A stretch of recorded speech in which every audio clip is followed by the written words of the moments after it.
Hello viewers, আসসালামু আলাইকুম। Welcome back to my channel. আজ আমি একটি সহজ এবং খুবই মজাদার রেসিপি নিয়ে আপনাদের সামনে এসেছি। তা হচ্ছে আলুর পেঁয়াজু বা পাকোড়া। এই পাকোড়াটা দেখতে যেরকম সুন্দর, খেতেও কিন্তু দারুণ, কিন্তু তৈরি করা খুবই সহজ। আপনারা বাসায় একবার তৈরি না করলে বুঝতেই পারবেন না এটা কতটা মজাদার। এটা কিন্তু আপনারা অতিথি আপ্যায়নেও তৈরি করে দিতে পারবেন ঝটপট। আর ভালো লাগলে অবশ্যই শেয়ার করবেন ফ্রেন্ডস অ্যান্ড ফ্যামিলি মেম্বারদের সাথে। তো চলুন তৈরি করা যাক আলুর পেঁয়াজু। আলু পাকোড়া বা পেঁয়াজু তৈরি করার জন্য প্রথমেই লাগছে এখানে সিদ্ধ করা আলু। আমি এখানে 4টা আলু নিয়েছি, দিয়ে দিচ্ছি।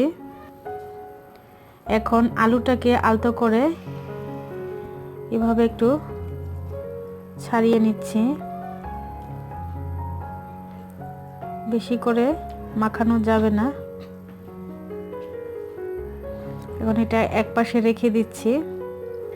এখন এর মধ্যে অ্যাড করে দিচ্ছি হাফ কাপ পেঁয়াজ কুচি, দিয়ে দিচ্ছি স্বাদ মতো ধনিয়া পাতা কুচি,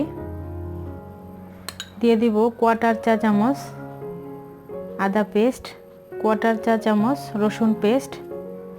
এখন দিয়ে দিচ্ছি 3টা কাঁচামরিচ, আমি পাতলা পাতলা করে কেটে নিয়েছি। আর ঝালটা একান্তই স্বাদ মতো। দিয়ে দিচ্ছি লবণ স্বাদ মতো।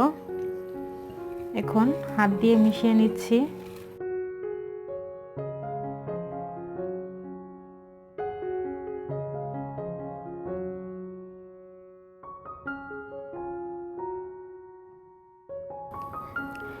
দিয়ে দিচ্ছি কোয়ার্টার চা চামচ হলুদ গুঁড়ো,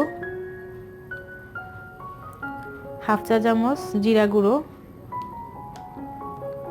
হাফ চা চামচ ধনিয়া গুঁড়ো,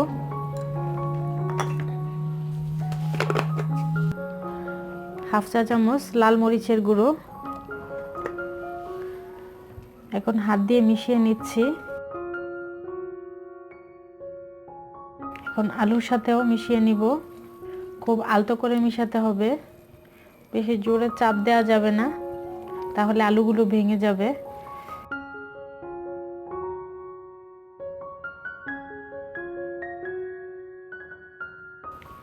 এখন এর মধ্যে অ্যাড করে দিব হাফ কাপ বেসন, আর দিয়ে দিচ্ছি 1/4 কাপ চালের গুঁড়ো। আপনারা চাইলে কর্নফ্লাওয়ার দিয়েও করতে পারেন। আর কোয়ার্টার চা চামচ বেকিং পাউডার। এখন মিশিয়ে নিচ্ছি শুকনো উপকরণ। আর সবগুলো উপকরণ মাখানো হয়ে গেছে। এখন সামান্য একটু পানি দিয়ে এটাকে মেখে নিতে হবে পেঁয়াজুর শেপে।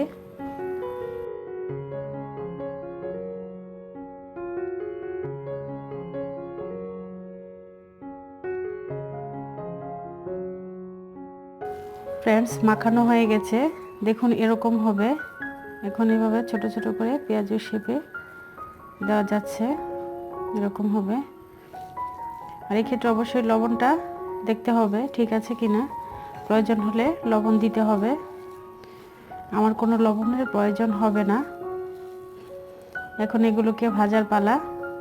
ফ্রেন্ডস, এখন পেঁয়াজগুলোকে ভেজে নিচ্ছি। ছোট ছোট করে দিতে হবে পেঁয়াজগুলো।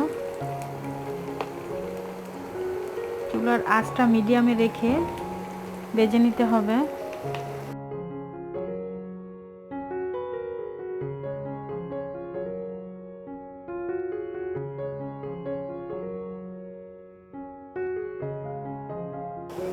ফ্রেন্ডস, সবগুলো পেঁয়াজু দেওয়া হয়ে গেছে।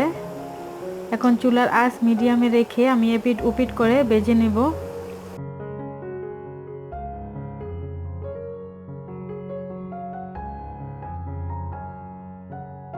ফ্রেন্ডস, পেঁয়াজগুলোকে এভাবে উল্টিয়ে পাল্টিয়ে ভেজে নিতে হবে, তাহলে কালারটা সুন্দর আসবে। আমি 2 থেকে 3 বার উল্টিয়ে পাল্টিয়ে দিয়েছি। ফ্রেন্ডস, দেখুন পছন্দের কালার চলে এসেছে, কি নাইস একটা কালার হয়েছে। এখন আমি এটা উঠিয়ে নিচ্ছি। একটা ঝাঁঝরিতে এভাবে তুলে নিব। আর এক্সট্রা তেল কিচেন টিস্যুর উপর উঠিয়ে নিচ্ছি, এক্সট্রা তেলটা ঝরে যাবে। এভাবে উঠিয়ে নিচ্ছি সবগুলো। সেম প্রসেসে বাকি পেঁয়াজগুলো ভেজে নেব। তো ফ্রেন্ডস, তৈরি হয়ে গেল মজাদার আলু পাকোড়া বা আলুর পেঁয়াজু। দেখলেন তো কত সহজেই কিন্তু তৈরি করা যায়। অবশ্যই বাসায় ট্রাই করবেন আর জানাবেন কেমন হয়েছে। ভালো লাগলে লাইক দিবেন। আর এরকম মজাদার নতুন রেসিপি পেতে হলে আমাদের চ্যানেলটিকে অবশ্যই সাবস্ক্রাইব করে রাখবেন। তো আজ এই পর্যন্তই। সবাই অনেক অনেক ভালো থাকবেন। ভিডিওটি দেখার জন্য অসংখ্য ধন্যবাদ। আল্লাহ হাফেজ।